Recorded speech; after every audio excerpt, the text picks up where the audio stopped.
제가요, 메모 기록이 제가 전공이니까 이 메모 기록을 하면 마음속의 생각이 조금 구체화돼서 잘 떠오를 겁니다. 이런 얘기 자주 드리지 않습니까? 근데요, 그걸 해보려고 해도 생각이 좀처럼 떠오르지 않는 분들이 꽤 계세요.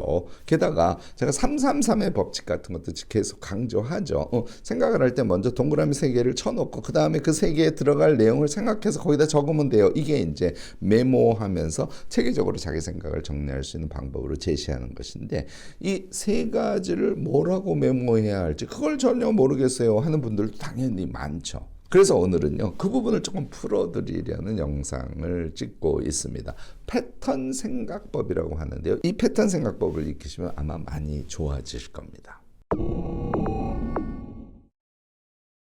안녕하세요. 무엇이든 3가지로 가르쳐드리는 명지대 교수 김익환입니다. 생각이 잘 진전되지 않을 때, 이때요, 저는 이론 이런 것을 먼저 떠올리면 아주 생각을 풍부하게 끌어낼 수 있는 출구의 역할을 한다고 생각합니다. 오늘 제 얘기에서 패턴, 이론 이런 것들을 머릿속에 연상하면서 제 얘기를 들어주시면 이해가 빠르지 않을까 싶습니다. 우리가요, 아침에 일어나서 플래닝을 하잖아요. 계획이라는 걸 해서 하루를 살아가는 방향성 같은 것을 설정합니다. 제가 계획을 세운다는 것은 그 계획이 우리를 속박하는 것이 아니라 그 계획 안에서 아주 유능하게 또 자유롭게 살아갈 수 있는 거예요 하는 말씀을 잘 드립니다. 그러니까 아침에 플래닝 같은 것은 틀 같은 역할을 하는 것이죠.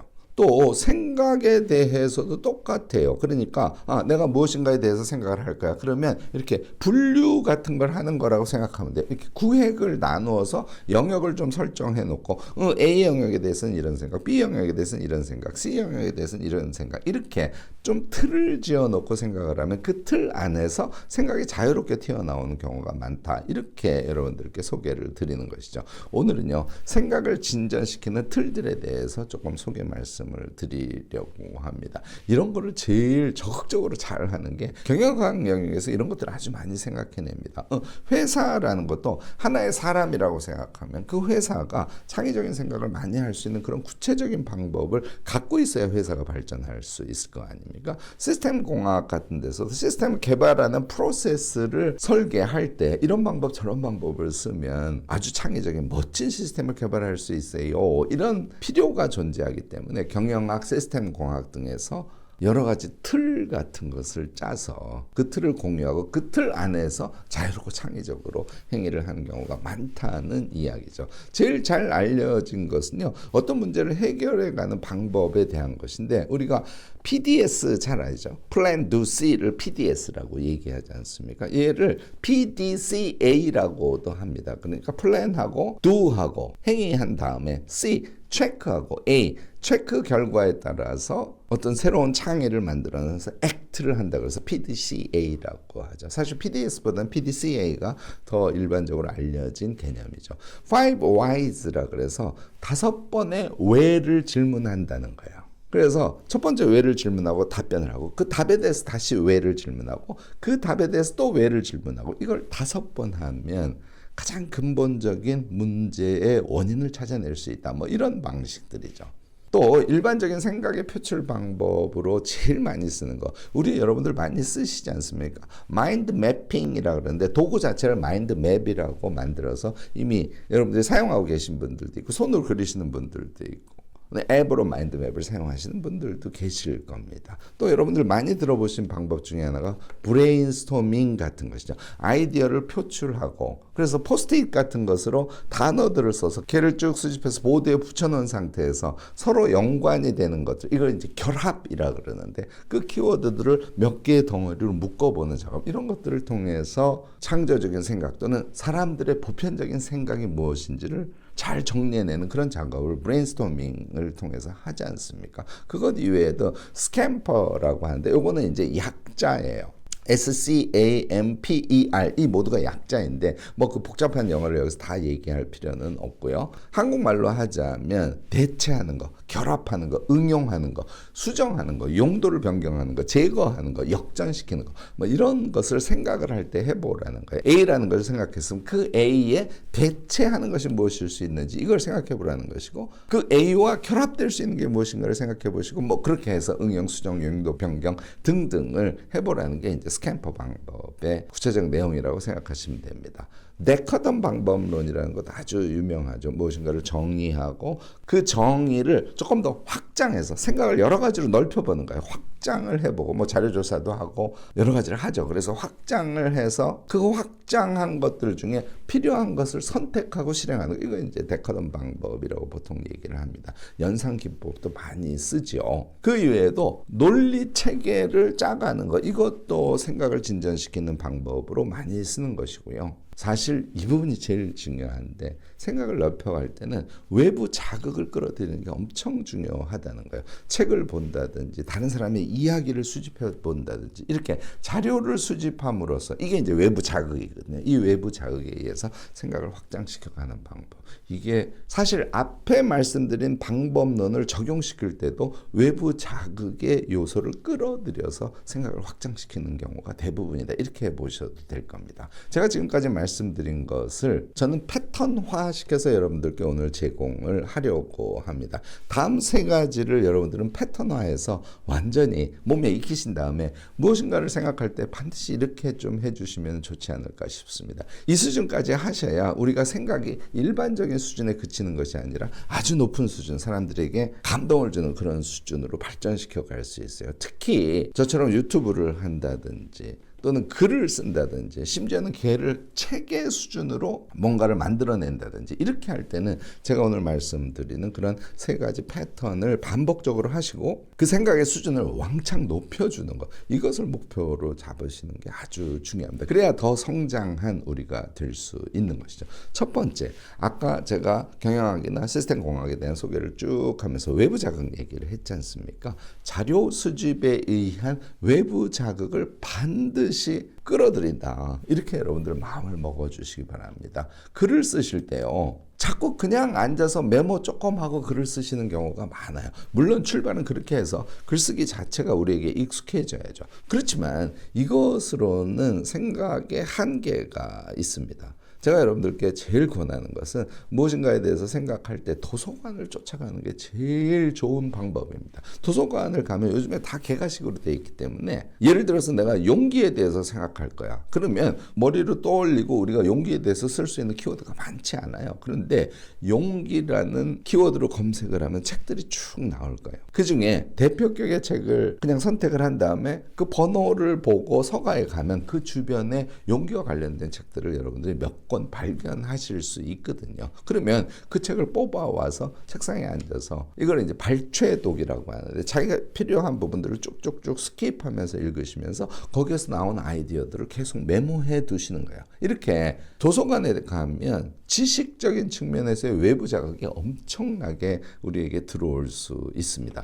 다른 방법이 또 있죠. 책이 아니라 뭐 논문을 보신다든지 또는 정부에서 나오는 어떤 자료를 본다든지 웹사이트를 이용해서 많은 외부 자극을 여러분들이 접할 수 있고요. 제가 또 한 가지 권하는 것은 그 주제에 대해서 다른 사람과 이야기를 나눠보는 겁니다. 물론 아무랑 이야기를 나눠서는 안 되고요. 생각이 충분히 풍부하신 분들, 아이디어가 좋은 분들, 이런 분들을 적극적으로 찾아서 여러분들이 그것에 대해서 대화를 하다 보면 그것이 외부의 자극으로 우리에게 들어올 수 있다는 것이죠. 저는 여러분들 이 과정을 반드시 거치기를 바랍니다. 이 과정을 거치면 일단 자료가 풍부해지는 거예요. 우리의 머릿속에 자료도 풍부해지고 메모해둔 자료도 풍부해지죠. 이 상태에서 본격적으로 여러분들의 생각을 전개시켜가는 것, 이것을 꼭 권합니다. 첫 번째 단계는 뭐라고요? 자료 수집, 여러 형태의 자료 수집, 인터뷰까지 포함한 겁니다. 이것을 통해서 외부 자극을 수용하는 단계를 반드시 거치시라는 거예요. 두 번째가 우리가 생각의 패턴 같은 것을 갖고 계시는 게 아주 중요합니다. 저는 대체로 5가지의 패턴을 제가 강조를 하는데요. 첫 번째는 본질과 구성이에요. 예를 들어서 흑인에 대해서 미국에서 경찰들이 엄청 과잉 대응을 했어. 그러면 이거에 대해서 나는 어떤 해석을 하지? 나의 생각은 무엇이지? 예를 들어서 이런 상황이라고 하자고요. 그러면 경찰의 본질은 뭘까요? 이걸 먼저 생각해 보는 것이죠. 치안과 보호, 이것이 경찰의 본질적인 기능이야. 이렇게 생각을 해놓고 경찰을 구성하는 건 뭐지? 경찰관이 어떤 행위를 하게 하는 법제라든지 어떤 규칙이라든지 이런 세계가 있을 거고, 그다음에 경찰이라는 조직의 수행 기능들이 쭉 있을 거고, 그리고 이제 경찰관이 있을 거야. 이렇게 경찰 그러면 경찰의 본질과 경찰이라는 세계를 구성하고 있는 구성 요소를 세 가지로 제가 지금 나눠서 말씀을 드렸지 않습니까? 이런 것을 염두에 두고 흑인에 대한 경찰의 과잉 대응을 경찰 법제나 경찰의 규칙의 측면에서 어떤 부분에 문제가 있어서 이런 과잉 대응이 나올 수 있어. 경찰의 기능 배치가 이렇게 돼 있기 때문에 뭐 여기에서 발생되는 여러 가지 문제에서 과잉 대응이 나올 수 있어.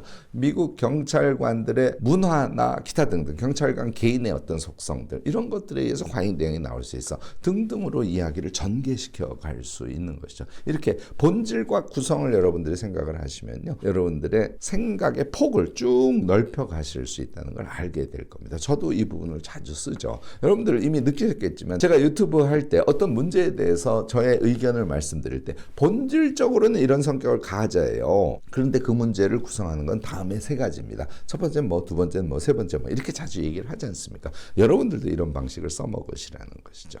두 번째 생각의 패턴은 측면입니다.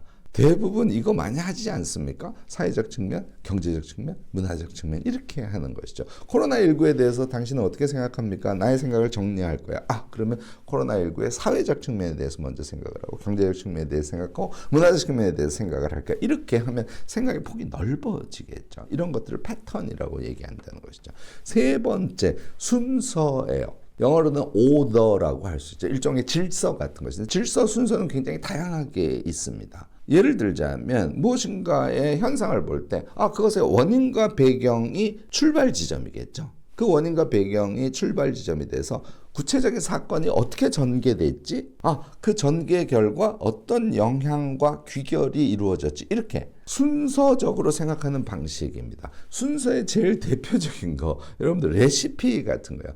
김치찌개를 끓이는 법에 대해서 내가 지금부터 얘기할까? 김치찌개를 끓이는 순서대로 이야기를 쭉 전개하면 각각의 순서에 들어가는 구성 부분에 대해서 여러분들의 생각을 확장시킬 수 있게 되는 것이죠.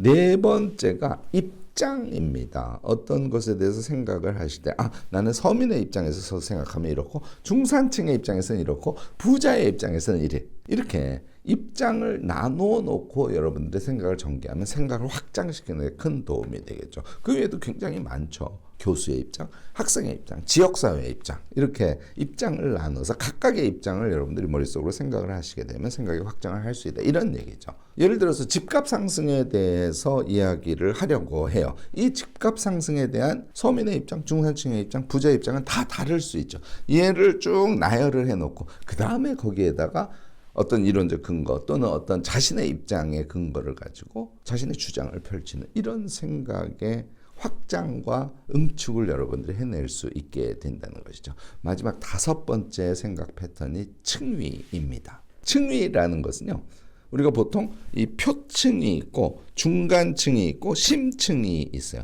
표층은 보통 사실, 사건, 표면적으로 보이는 어떤 것들이라는 뜻이고 중간층은 어떤 구조 같은 것들이 작동하는 것을 중간층으로 보는 경우가 많습니다. 심층은 뭐 문화라든지 어떤 사람의 습성이라든지 뭐 이런 것들이 심층일 수 있어요.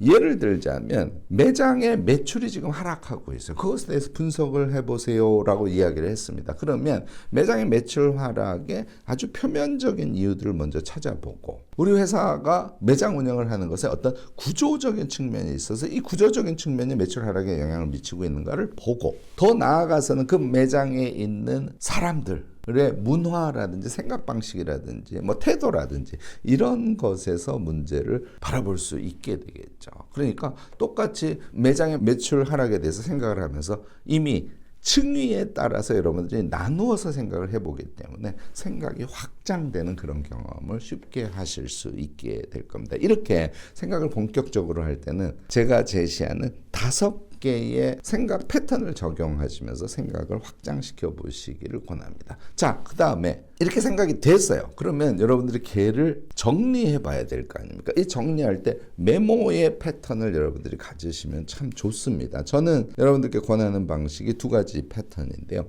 제가 주로 자주 말씀드리는 건 333의 법칙이죠.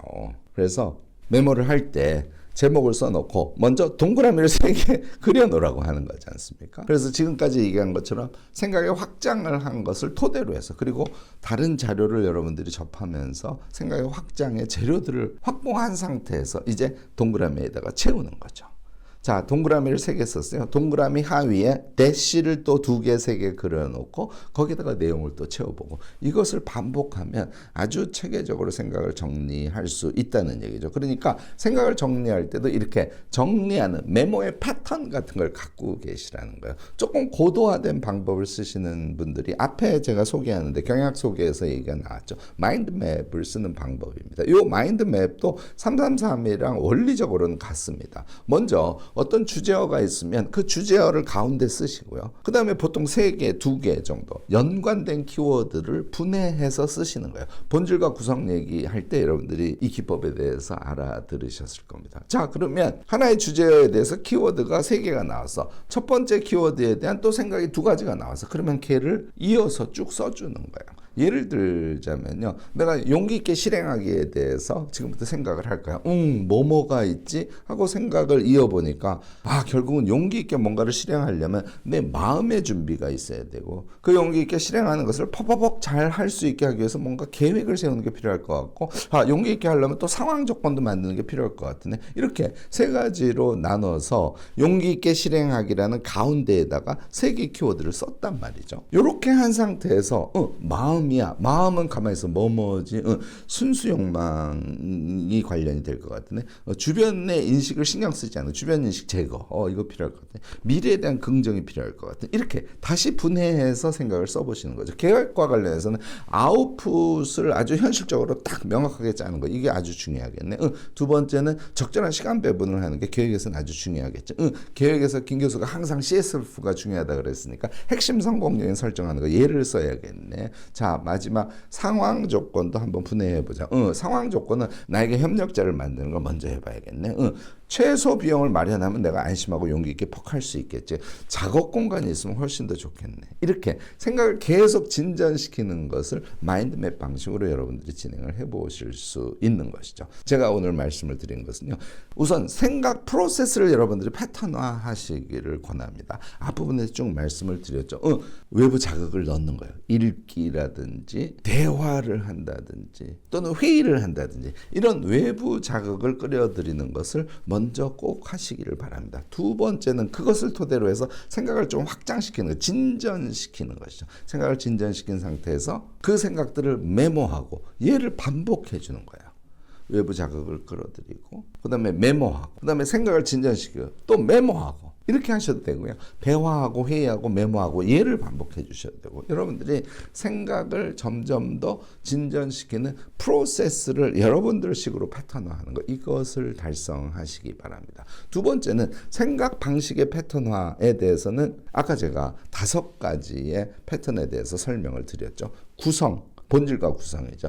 측면, 순서, 입장, 층위 이렇게 5가지를 제가 말씀을 드렸습니다. 이런 것을 몸에 착 익히시라는 거예요. 이런 걸 틀이라고 합니다. 이 틀 안에서 우리는 생각이 좀 더 자유로워지고 풍부해질 수 있다는 것이죠. 세 번째는 역시 생각 도구도 패턴화하세요. 그래서 제가 333의 법칙을 설명을 드렸고 좀 고도화된 방법으로 마인드맵을 쓰시는 것도 생각 도구를 패턴화하는 데 아주 도움이 됩니다. 이렇게 오늘 소개를 드렸습니다. 자, 우리가 생각이 깊어져야 능력이 커질 수 있고요. 생각이 뒷받침된 능력에 의해서 어떤 행위를 할 때 회사에서도 일을 잘하게 되고 멋진 작가가 될 수도 있고 크리에이터가 될 수도 있고 문제 해결 능력을 가진 사람이 될 수 있는 것 아닐까요? 오늘 제가 말씀드린 생각의 패턴 이 키워드 잊지 마시고요.